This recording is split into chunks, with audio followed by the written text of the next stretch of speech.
the supreme, profound, subtle Dharma, difficult to encounter in hundreds of thousands of eons. Now I see, hear, and receive it. May I understand the true meaning of the Tathagata in order to liberate all sentient beings. Let us all give rise to the supreme bodhicitta. Starting today, from now on, we will study together with everyone, all together. The sword of wisdom that destroys demons, composed by the omniscient Mipham Rinpoche. I translated these teachings last year, carefully and thoughtfully, with care and with patience, around October, if I remember correctly, I believe. This sword of wisdom that destroys demons is actually, in the past, Master Ri Bao, who was well known and respected, had included in a 4-year plan during the later years of his life. In the first year, in order to cultivate renunciation, he gave Sutra of 100 Karmas. In the second year, in order to give rise to bodhicitta, taught bodhisattva way of life. Then in the third and fourth years, in order to really generate non-dual wisdom within ourselves. Let's briefly talk about Vajrayana first. Illusory net luminosity. After that, he also taught the scattered instructions of Mipham Rinpoche. In the final year, unsurpassed secret teachings, the great perfection text, the Guru's heart essence. In his later years, among these 4 sets of teachings, the Guru taught major Dharma teachings. Third year teaching the Great Illusory Net. I spoke to Mipham Rinpoche on scattered teachings. At that time, he had already taught these instructions of Mipham Rinpoche. At that time, we should have also done simultaneous translation, interpreting, though it wasn't as complete as a word-for-word translation. The general meaning was still conveyed. Later, in the Ocean of Precious Pith instructions, there is a section called the Sword of Wisdom. In this Sword of Wisdom, basically, it covers some of the content that is discussed here as well.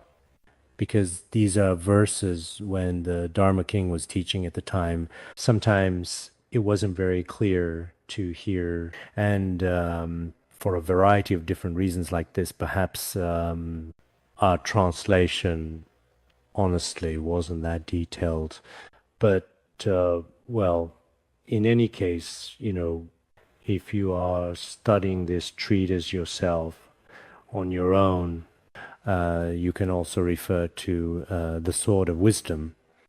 Later on in time, because of its importance, we included it in the Dharma King's teachings, specifically within the section known as Unseparated, ensuring its message would be preserved. When the Dharma King expounded on this teaching at the time, after each of us studied it, we felt moved, learned, felt blessed.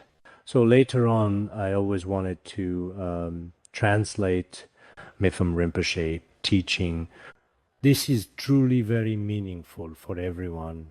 Eventually, I translated them. After translating, there are about 70 verses, around 70 verses in total. Don't know classes needed. We'll just go over as much as we can here. Why teach this? Because the sentient beings that the Dharma King taught back then, now we don't know how many there are. Nowadays, many people often encounter various obstacles, hindrances, and adversities in their practice. Their spiritual progress is constantly hindered. Even in everyday life, they face all kinds of hardships and demonic obstacles.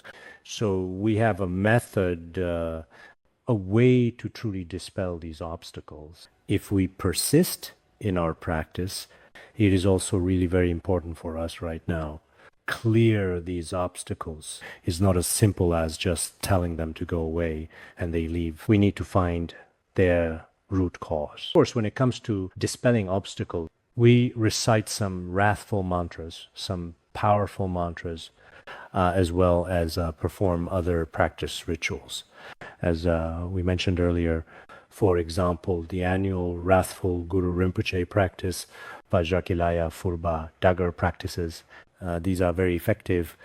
These are also very good methods. But the methods we're discussing today for dispelling demonic obstacles are mainly analyzed from a theoretical perspective, whether or not there truly exists a demon king in the external world, or what kind of relationship this demon has with oneself. So next, everyone should understand the so-called demons are actually our own deluded, discriminating thoughts. If we can see the true nature of deluded thoughts, then all demons will naturally be dispelled without any effort. This is extremely important. Therefore, we will not go into great detail this time, but will simply give a brief introduction. I hope many people, while listening carefully and attentively to this teaching, will listen to it attentively all the way through. It's not easy to obtain these teachings. Of course, we cannot be present in person now, but whether it's through our voices like this or through videos in the future, everyone, no matter who they are or where they come from, should be able to receive and enjoy the same for your own practice. It should be said that there will be a lot of benefit, even for myself. During the process of translating, I realized that the so-called obstacles in the human world are deluded, discriminating thoughts. If we can recognize them, at least the demonic obstacles will be greatly reduced.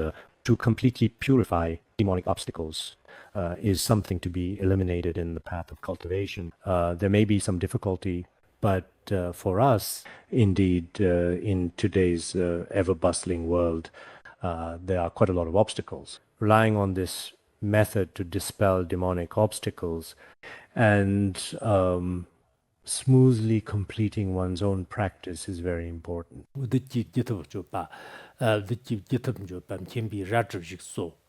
The sword of wisdom that destroys demons. The meaning of this title is a combination of literal meaning and metaphor.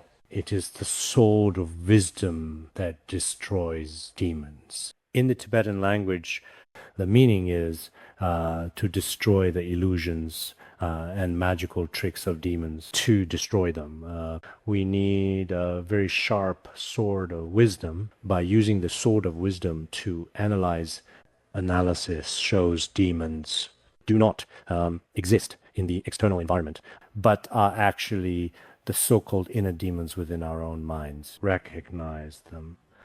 And once you do, they will naturally disappear. This is the principle. So when we hope to study this treatise, what is our purpose? Our purpose is, as we often say, my obstacles from demons are very serious. My spiritual practice just can't progress. It seems like an external demon is constantly playing tricks on me. Keep pulling me. But after studying this treatise, we discover that many so-called demons are actually caused by our own discriminating thoughts.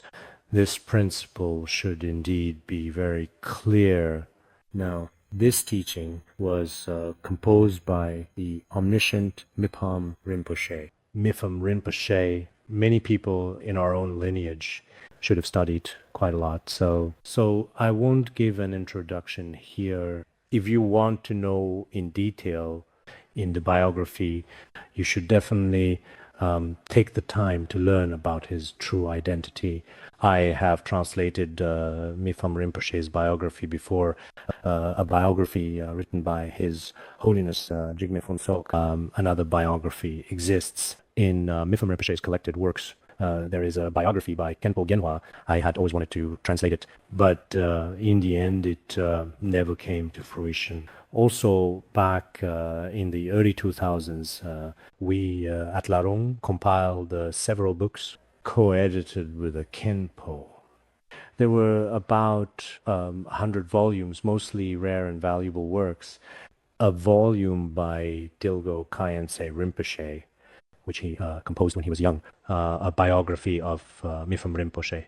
In fact, at that time, Many people in between might not have known about it. Now, there is information about it available online as well. Dilgo Khyentse Rinpoche wrote it when he was 30 years old. His name is Tashi Huamen.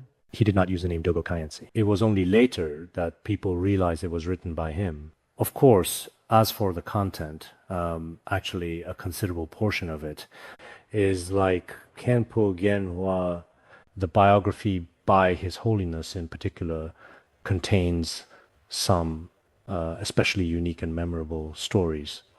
Khyentse. I originally planned to start translating it this year, but I still haven't really had the chance. Unsure if I can complete it later.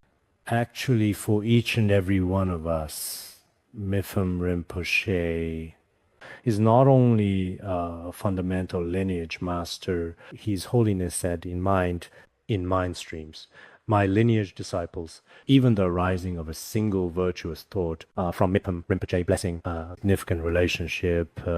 So he has always recognized mind from Mipham Rinpoche. This is how it appears on the surface. Therefore, for many of us, actually, whether studying Madhyamaka logic or studied Zoha, we all study Mipham Rinpoche's teachings. Mipham Rinpoche is truly a remarkable and inspiring teacher, universally recognized sage. Moreover, this wisdom is not limited to Buddhist teachings alone. Even in worldly fields such as mathematics, astronomy, and divination, covering astronomy and geography, he was thoroughly versed in all-encompassing worldly knowledge. He is now widely recognized as an emanation of Manjushri Bodhisattva. Therefore, today as well, from the wisdom of the omniscient Mipham Rinpoche, this treatise that flowed forth, as we learn, you should calm your mind and contemplate. Well, during listening and contemplation, focusing our mind is very important. If the mind is not focused and you are barely listening, then besides planting a virtuous seed or forming habitual tendency, it lacks significance. Study very earnestly and very attentively. Can you integrate your mind into the true, whether it be the teacher or the wisdom of the treatise's author? In this way, perhaps we can gain something from every class. As for the author, I won't say much more here. In fact, when many of us study different treatises, we all really have some understanding of the author's views. This treatise starts with a verse of homage, vow verse, and then the main text begins. First is the homage verse. Which is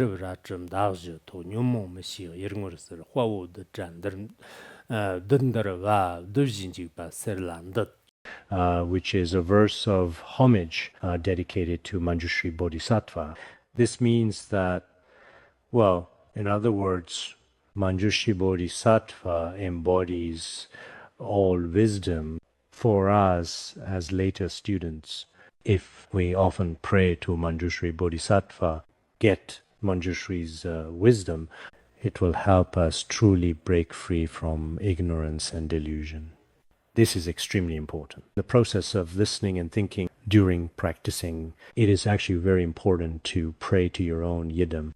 If you want in your mental continuum to be able to generate great compassion, you should frequently pray to Avalokiteshvara. If you want to develop certain qualities, such as gaining a certain power, pray to Mahastama Prapta Bodhisattva, Vajrapani Bodhisattva. If you truly wish to attain enlightened wisdom in your mind, and deeply, you should pray to Manjushri Bodhisattva. So the author here is also first pays homage to Manjushri Bodhisattva. How does he express this? Sword ends confusion, ignorance. Dispelling fear of four maras, I bow to courageous conqueror demons. In fact, Manjushri Bodhisattva holds in his hands the precious sword of wisdom, as well as a bow and arrows.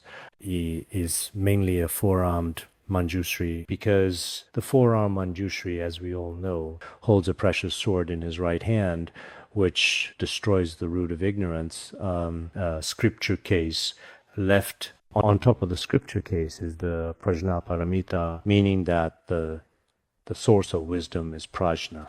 Only the sword is mentioned. The scripture case is unspecified, but it should be understood indirectly. Then, as for the bow and arrows, actually, the bow and arrows also mainly destroy the enemies of ignorance and afflictive emotions in particular, or you could say an army. By destroying ignorance in this way, one can dispel the four kinds of maras: affliction mara, aggregate mara, consciousness mara, and celestial mara. Everyone should know about these. So the warrior who subdues such maras before Manjushri, the author pays homage with utmost devotion. Therefore, in our worldly existence, in fact, these do not exist in our true nature, but in appearances there are these four maras. These four maras, through the insight into emptiness, through wisdom, then they can be eliminated. Mahavaipulya Jewel Radiance Sutra says, if one is able not to see the army of maras, then one can stay far away from the four mara paths. It is explained this way: if we attain this view of emptiness, then the maras gain nothing at all in this way. Staying away from the four mara paths is also explained this way. As we have studied before, verses on essence of prajna paramita says, if we abide in the state of emptiness without abandoning others, and also practice correctly and pray for the Buddha's blessing, then these four maras will stay away and will have no opportunity to take advantage. Therefore, first we should pray to Manjushri Bodhisattva to dispel the four kinds of maras in the world. Tobita lagni, deki ngerjetar natsuki. When people fall into the net of deluded thoughts, they are captured by the demon's illusion. To pull out the arrow from the heart, these instructions are proclaimed here. If we perhaps do happen to fall into the web of deluded and discriminating thoughts, we will definitely be captured by the devil's magic. If we want to remove the arrow of deluded thoughts from our hearts, it is not really so easy. Omniscient Mitham Rinpoche here teaches the essential instructions on how to free ourselves from the entanglement of the maras. This is the content or the material that is being explained here. His Holiness also said that each of us is struck daily by the 5 arrows of Mara Papian. The 5 arrows will be explained below. They are greed, anger, arrogance, as well as stinginess and jealousy. These are the 5 arrows. In fact, we are quite often struck by these 5 arrows. Therefore, if we study this treatise, how to put this feeling in your heart, pull out the arrows shot by Mara Papian from our hearts. This is very important. On the surface, it seems like everyone is quite normal, but in reality, each person is either suddenly struck by the arrow of anger today, or by greed's arrow, or by jealousy, arrogance, or perhaps stinginess. Among the 5 poisons of afflictive emotions, ignorance is not specifically mentioned here, because ignorance is confusion, and it coexists with every other afflictive emotion. So here, among the 6 paramitas, the more obvious ones, in addition to ignorance, the other 5 afflictions are weapons of Mara. They have been doing everything for us, always making sure that we are cared for and supported in all aspects of our lives. Whether everyone is suddenly struck by his arrows, at such times we might act as described below. For example, by thoughtfully contemplating both emptiness and impurity, one can gradually and steadily eliminate and ultimately let go of attachment. By cultivating loving kindness and compassion, one can eliminate anger. By understanding dependent origination and the faults of samsara, with conscious effort and intention, one can gradually eliminate a miserly mind. By cultivating bodhicitta, the altruistic mind, one can overcome jealousy. Within the cycle of samsara, there is, in fact, a very subtle method of visualization, which can be used to eliminate arrogance. Because, as we know, this treatise, by using both conventional observation and ultimate observation, we can see from both views our afflictions aren't real. The inherent nature of afflictions does not exist. Only in this way can we truly and effectively resolve the issue at hand, ultimately. The afflictive thoughts and 5 poisons in our mind. Thus, such pith instructions are explained very clearly here. Regarding pith instructions, nowadays, many practitioners among us, perhaps they have been influenced by some martial arts novels in the past. They always think that pith instructions are like someone whispering something to you, and then you become enlightened. That's a pith instruction. But the truly supreme teachings that cut through afflictions, they don't consider them to be pith instructions. Nowadays, there are often some people who have received many esoteric pith instructions, such as the great perfection of sublime wisdom, the great rock spreads its wings, treasury of Dharma Dhatu, and also from the exoteric tradition, including the Guide to the Bodhisattva's Way of Life and the treasury of pith instructions. These people often say, I haven't received pith instruction. I went to a master hoping for a transmission or pith instruction. As if a master telling you a few words privately constitutes a pith instruction. Actually, this is a very foolish way of thinking. Every time they say something like this, I can't help but quietly laugh to myself, just a little. They have received so many pith instructions, yet they haven't actually practiced them and still think they haven't received pith instructions. Then this person truly has no understanding of Buddhism's, no understanding at all of the basic principles of Buddhism. We often hear people say, old Dharma master, teacher. He seems to be telling everyone the secret. I have never received pith instructions. In fact, these people have spent their entire lives teaching many, many pith instructions from both exoteric and esoteric traditions. But they themselves seem to think that a master secretly told him a few words, oh, now I've truly received the pith instructions and so on. This kind of thinking comes from a lack of understanding of basic Buddhist theories, and also from not having much confidence in their own practice. So nowadays, whenever people mention pith instructions, it seems so mysterious, as if only when a teacher gives it to them privately, pith instruction. If a pith instruction is taught in public, not true pith. This is how I see it. As for His Holiness Jigme Phuntsok in private teachings, apart from a few confirmations given privately, I have received nothing. When it comes to exclusive transmissions such as Dzogchen or Bodhicitta, I haven't received any of those. But in my own view, the pith instructions His Holiness was meant to teach have been given in full. There's no need to look for anything else anymore. Therefore, the teachings that can dispel deluded thoughts, these are truly supreme pith instructions. If you don't treat them as pith instructions and seek other pith instructions, if that is truly the case, then that really is rather significant and quite remarkable, highlighting just, one could say, a bit foolish and quite unreasonable. So we should do everything we possibly can to cut off all deluded thoughts, stated in the Mahatma Kututta Sutra. Always be truly diligent in your actions and make steady progress without any false or distracting thoughts, and you will, before too long, genuinely achieve the benefit of yourself as well as others. If you persistently practice the Dharma free from deluded thoughts, then in a very short time, you achieve Dharma for yourself and others. Therefore, we must earnestly, sincerely, and with genuine intention destroy deluded thoughts and destroy ego clinging. This is truly the most fundamental thing of all. Next, Shirdan jo normanam te delar jik pa terta mo chundar khwarla si Ergut perim pimba siji yen punsu huartang gupi lam chidna tamu jindu shud. Rangen jigna gans jigir gupi nesa chimbar shit. Nyarla soba chak sokdang mizit mi dungar. Erjin pamta mela jura po yodna tela samachu.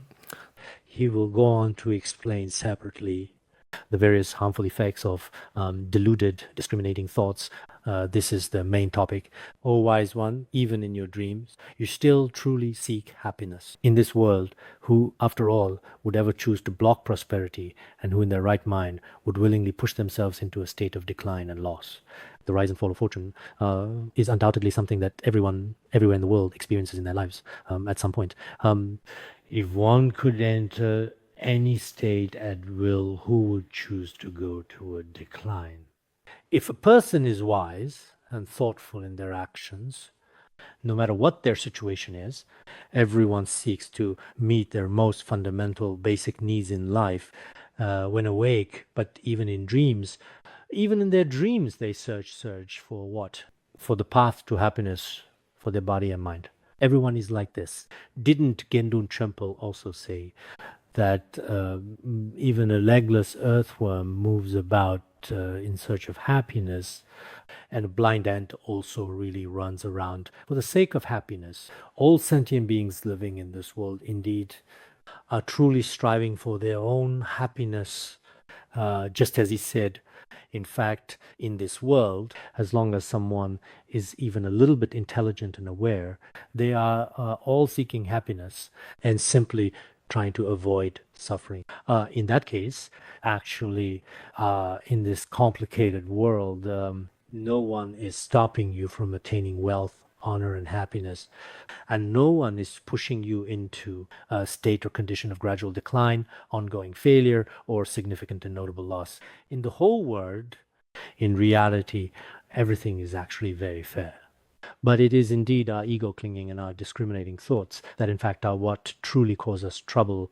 That is exactly why, in fact, some people do indeed at times gain wealth, honor, and prosperity, status, fame, and so on, while others have nothing and end up in utter ruin. Why is that? Originally, this world is very just, but due to the evil karma from discriminating thoughts, negative karma, in this life they gain nothing and are especially pitiable. Some, because of creating virtuous karma, are able to obtain everything in this life.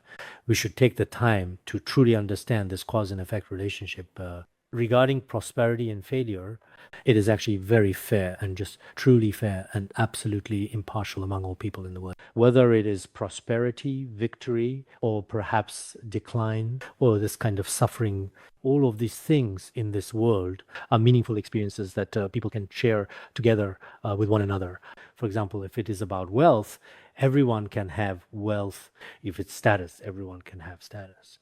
But if a person has no money and is especially of low status and so on, these are also experiences that anyone can go through. This is certainly not like God at all. No one unwillingly and deliberately puts you into such a state of decline. It's not like that. If we could truly do as we wished, then all sentient beings would absolutely not want to experience any suffering at all. No one wants that. So, as we said before, if you do not truly understand the secret master that lies deep within your own hidden mind, then seeking pleasure or avoiding suffering is meaningless, and you will ultimately drift aimlessly. The meaning here is, in essence, the same. In this whole world of ours, in fact, it's true that everyone in their own unique way spends their precious days searching for happiness. But why is it some people and instead experience extreme suffering? No one wants suffering, yet it often ends up happening to them. Why is that? It relates to our discriminating thoughts, afflictions, and ignorance. There is definitely a connection. So, if we want to understand these principles in this world, many things are actually the result of our own actions. No need to blame heaven or others. If we grasp these principles, in fact, our frequent jealousy toward others, our complaints about others, our hatred toward others, if you look at these attitudes from another perspective, they are created by deluded thoughts. Another part is our past life. He created some particularly serious karma. No matter what happens in this life, we still must bear the consequences. This karma must simply be eliminated. Before it is eliminated, the ripened result will never let you go. This is causality. If you understand this, then in this very life, many things we really think are unfair. I really thought these things were very unlucky. Ultimately have a certain connection to ourselves. If we didn't make karma, there would be no suffering. If we had not, in fact, actually brought about virtuous karma, then in this present lifetime, for example, when it is extremely hot, even the gentle breeze is impossible to obtain. When it is extremely cold, even the ray of sunlight would be nearly impossible to receive. These principles, if we contemplate them very carefully and thoroughly, are indeed deeply convincing and leave no room for doubt.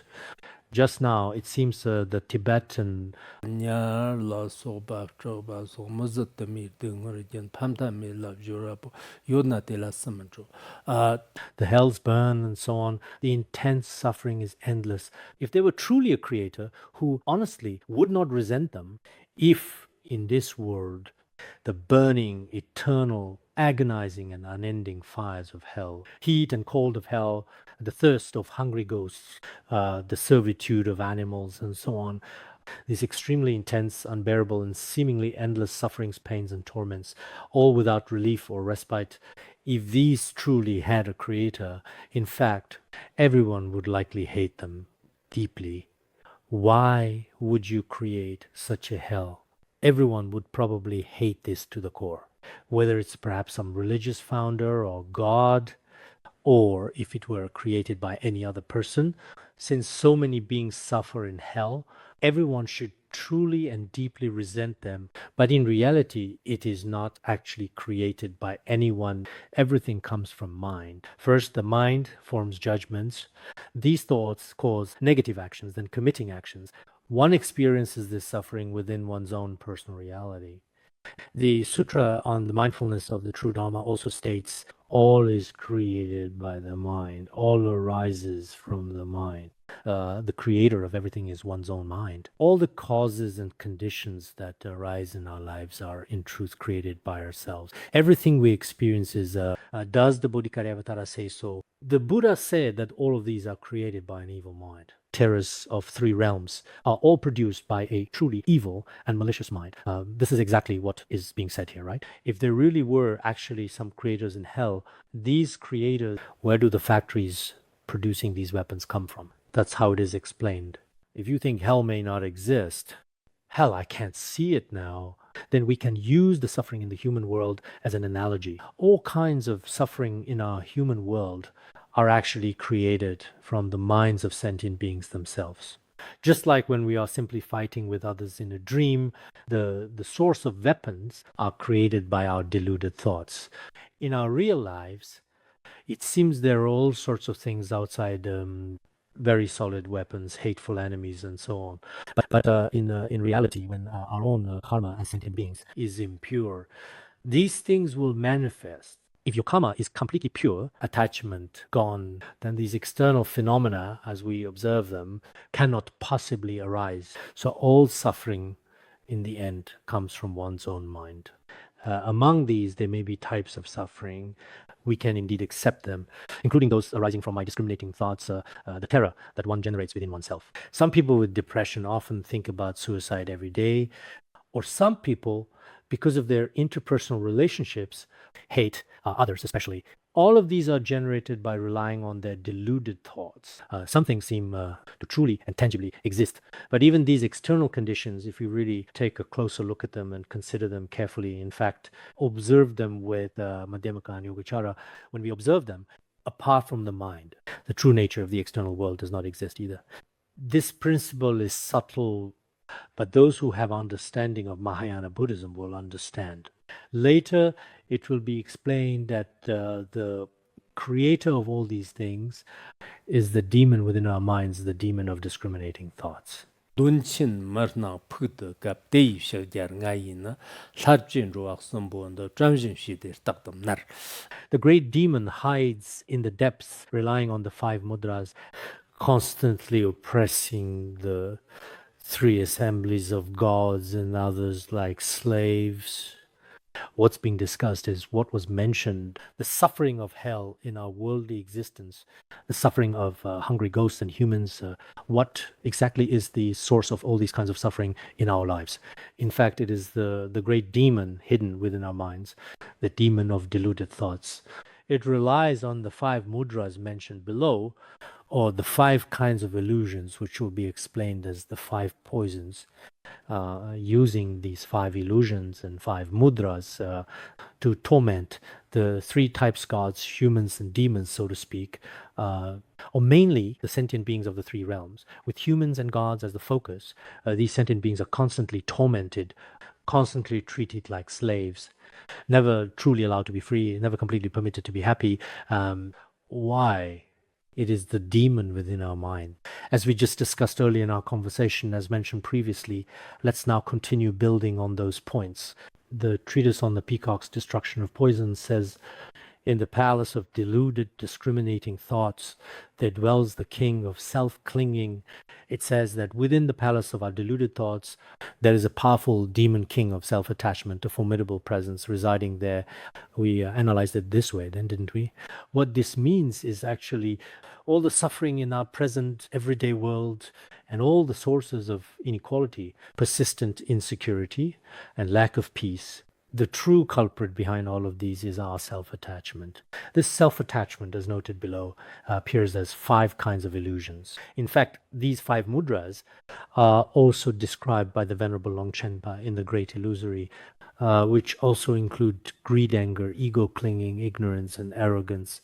Slight differences. I remember those five mudras are mentioned. The five mudras are, in fact, actually considered to be the five poisons. These five poisons of the demon king hide in us. He relies on these methods and in fact causes all sentient beings in the three realms unenlightened and unable to attain happiness. As we discuss this treatise, we must recognize so-called demons are not outside, but within our own minds. This is a very profound way of observing things. In most of our instructional texts, not explained like this. Even in some sutra and tantra teachings, demons have eyes and noses. That outside there is a terrifying demon with bared fangs, an ugly and hideous demon existing outside. Heavenly beings, gods and Buddhas are described as having very compassionate appearances. If we approach this as ordinary attachment, by appearances it seems so. But in reality, demons are just our own discursive thoughts. Separation thoughts are good, or how to dispel these demons.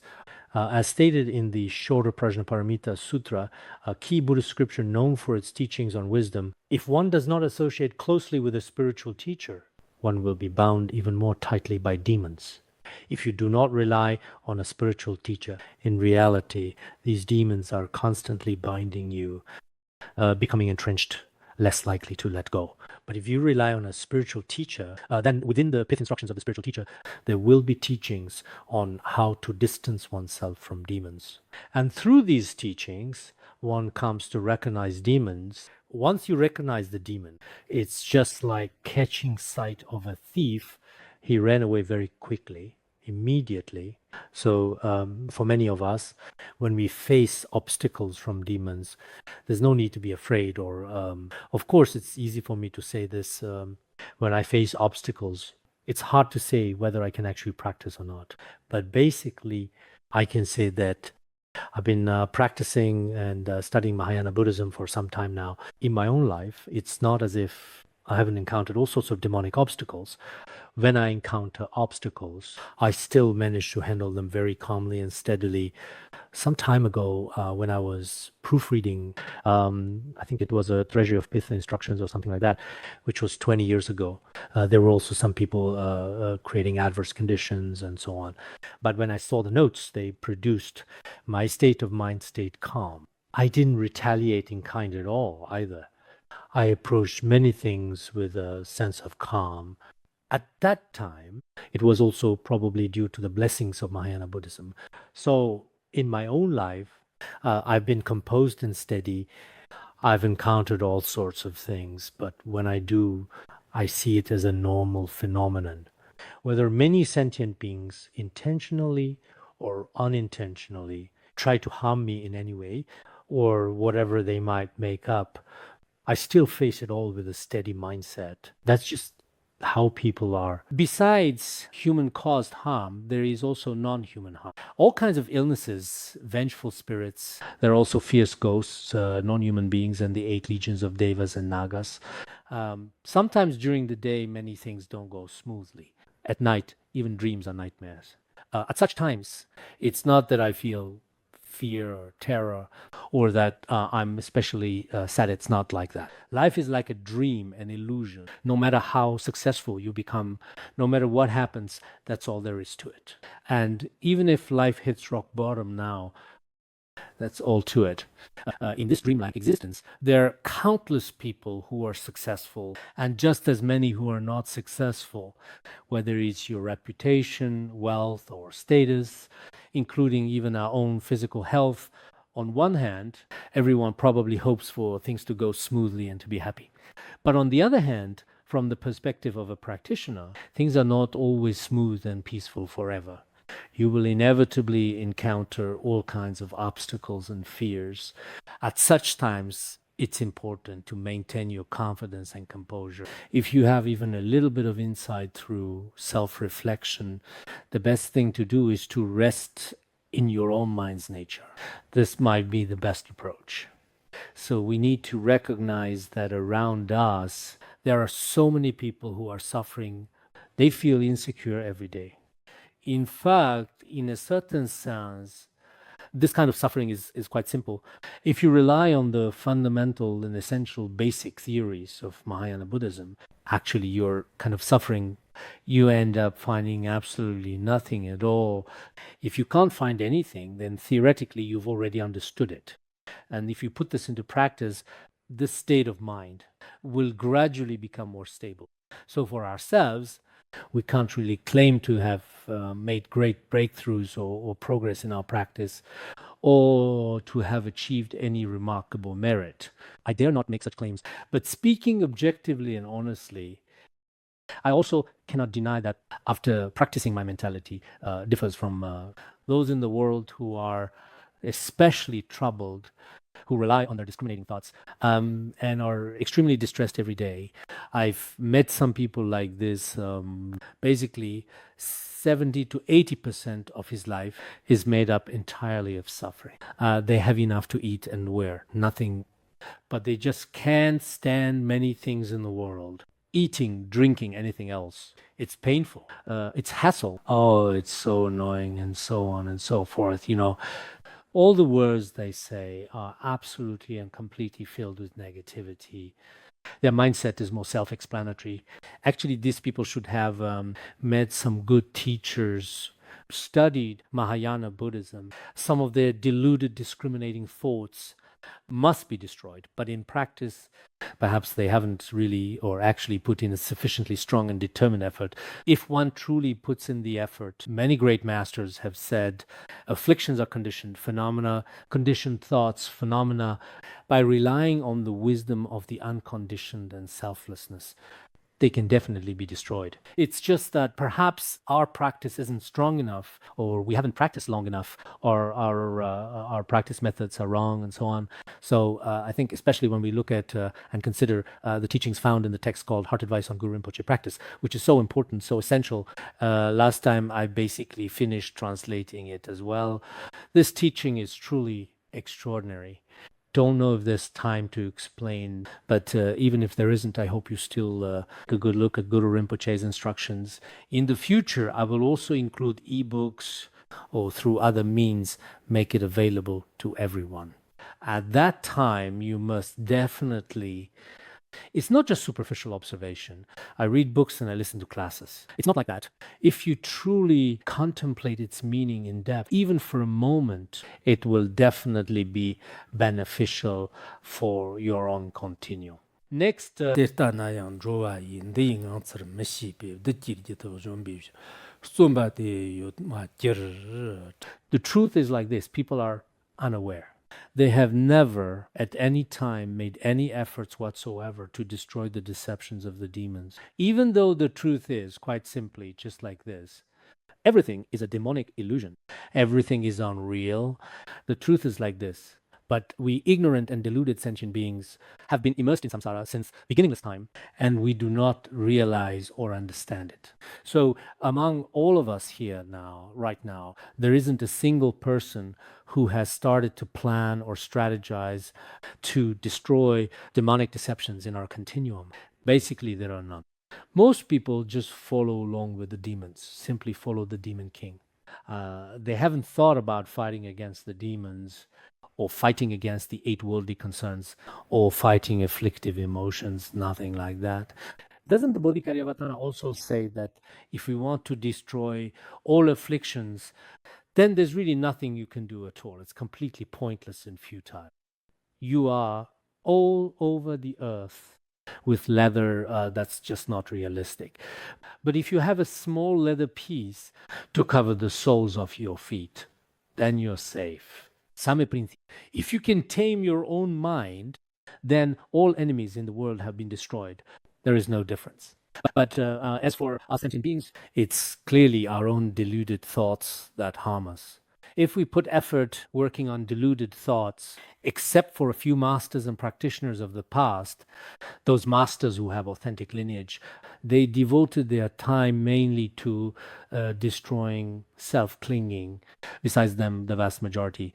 There are over 7 billion people on earth. How many can truly tame their mind streams and are battling suffering within their own minds?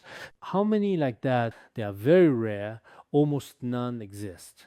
So when we come to understand this principle, destroy self-clinging, otherwise we will remain unaware. Life is very short. If you are now in your 40s or 50s and you don't know what the inner demon in your mind stream is, where your own suffering comes from, if you don't know this now, it may be very hard to know in the future. There is a commentary on the Diamond Sutra, which I believe was written by a great master in the past. He also quotes the saying, "All sentient beings are ignorant and deluded, unaware of true awakening." This is indeed very true. Many sentient beings, including many people around us, such as friends and family, even after studying Buddhism, basically, the most basic principles are simply impossible. Even some who have studied before, I saw a young person online who constantly slanders the 3 jewels. But when he speaks, it's actually very simplistic. After being bound by wrong views, he seems to think highly of himself. He talks about it every day. He keeps insisting that the 3 jewels are completely wrong. What are these people wearing monks' clothes like?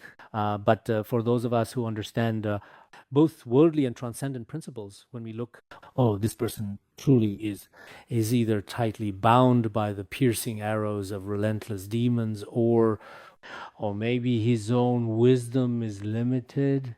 So when you encounter some even especially evil knowledge or grows up in a negative environment, he will inevitably definitely have certain tendencies within himself. Doesn't the Avatamsaka Sutra say that that all sentient beings are, in fact, like those born blind?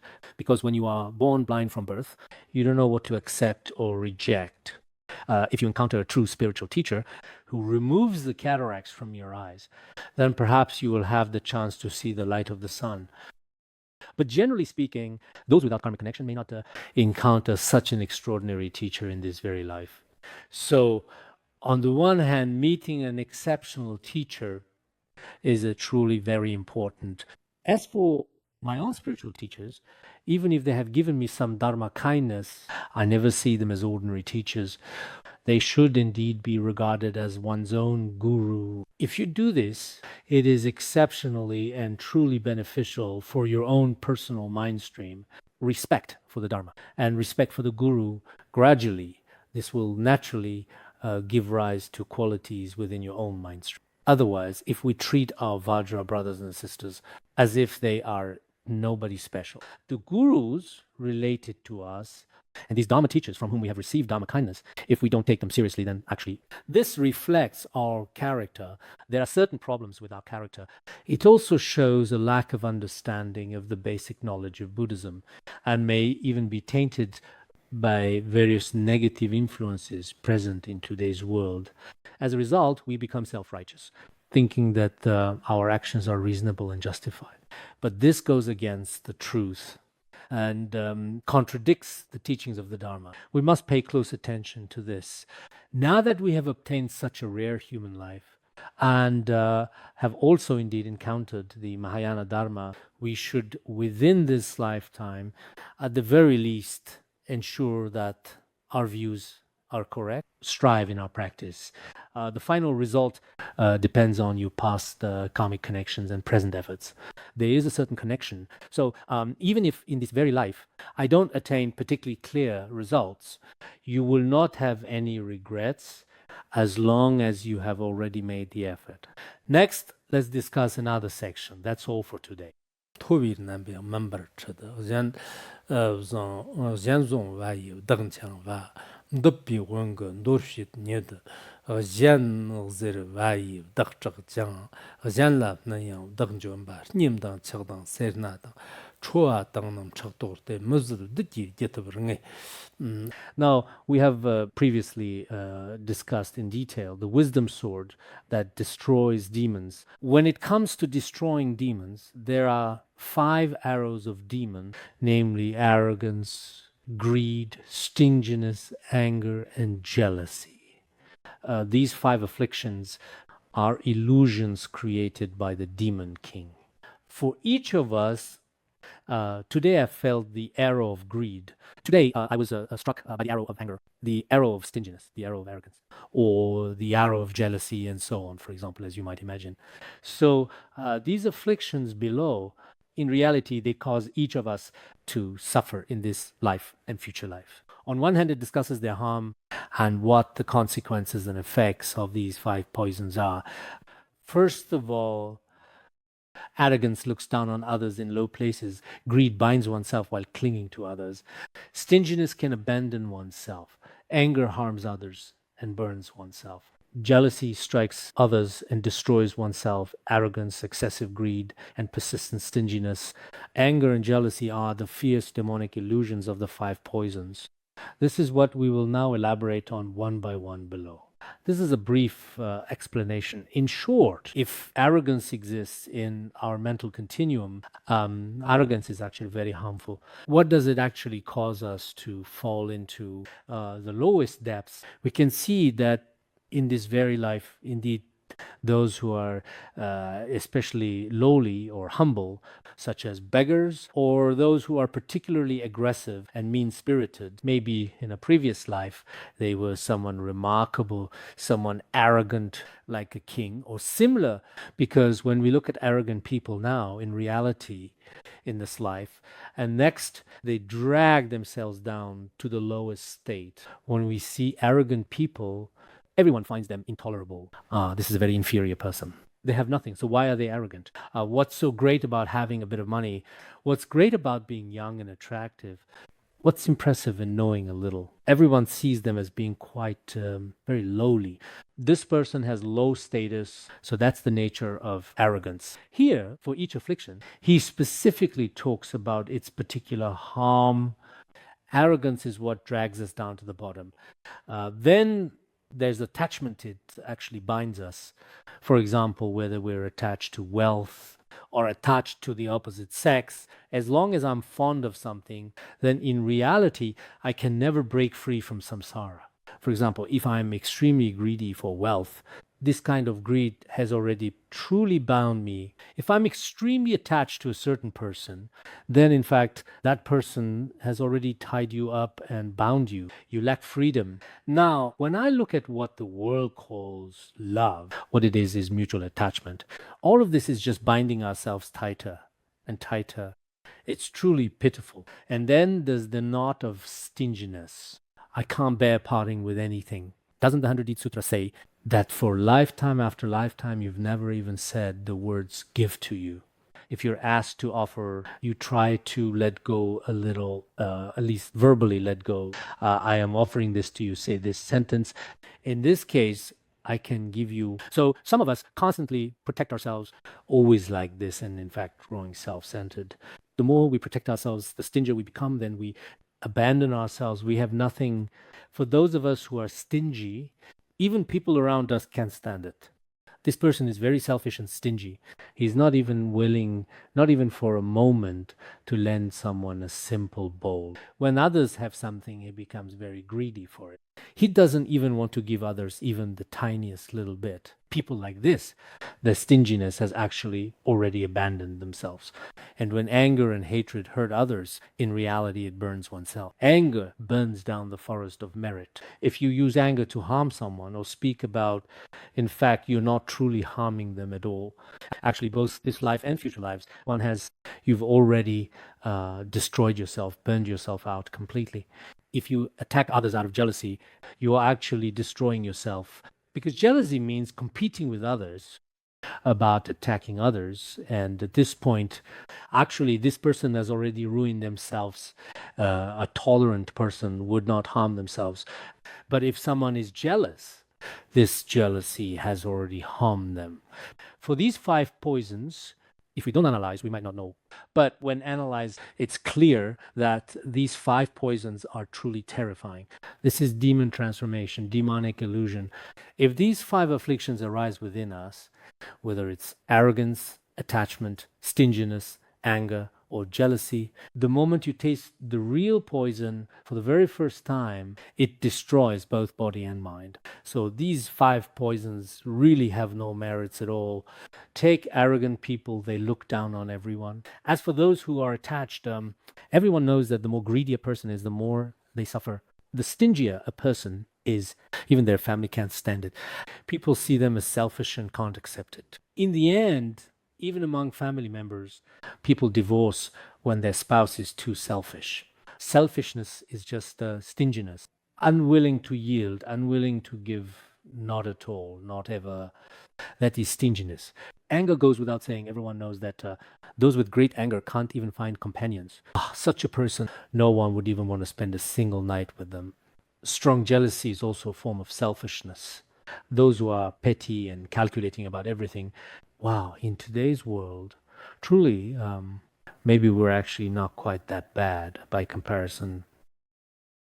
There are people who, no matter what you say, just can't accept anything at all, especially among young people.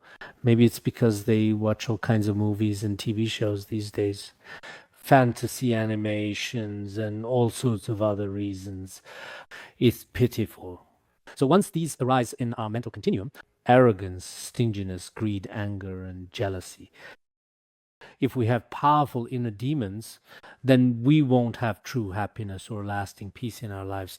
So it is also indeed stated in the Buddhist scriptures, if one is bound by afflictions, one cannot attain liberation and will constantly suffer. This also taught in Buddhist texts. If bound by the 5 poisons of afflictive emotions, then not only will we not attain liberation, we will even be in constant pain. So as we analyze further below, I hope in each lesson we can focus on greed and anger, analyze greed, anger deeply. The remaining afflictions are not numerous. Most importantly, in the continuum of sentient beings is greed. Most frightening. On this, Mipham Rinpoche provides a more detailed analysis here. So in our next class, we will begin to carefully analyze them one by one. This treatise is indeed explained very well. Perhaps I think after we finish studying this treatise, many people's mental continuums will improve. I can't say all will be gone, but they will be much more relaxed, because sometimes we are extremely distressed, very anxious, filled with anxiety. But when you meet a truly good person and they help you work through things, it feels your heart becomes much more at ease, as if you have become a completely different person. Perhaps after we study these teachings, we'll realize in this world the tangled knots of suffering, pain, and affliction that lie deep within our hearts will be resolved quickly, and we'll feel very relaxed and light. If our mindset is relaxed, then even living in prison, it really won't be so painful. There are many important things in life that we need to accomplish. And these are things we have to go through regardless.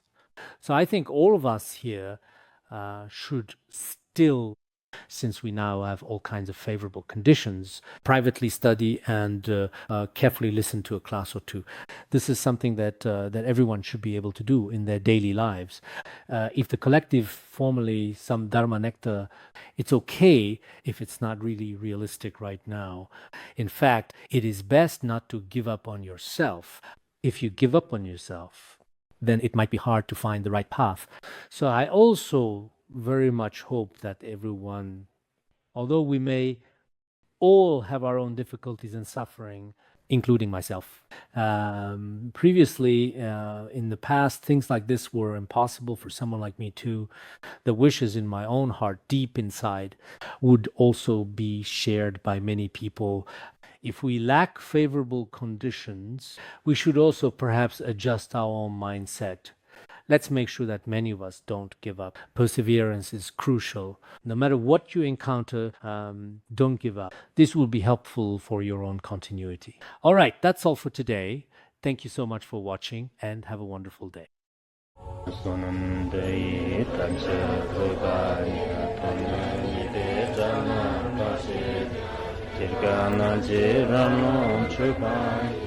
Zubun Zonen Droa Bandrangara Badna Asadorda Bandrangara Badna Asada Bandrangara Badna Asadorda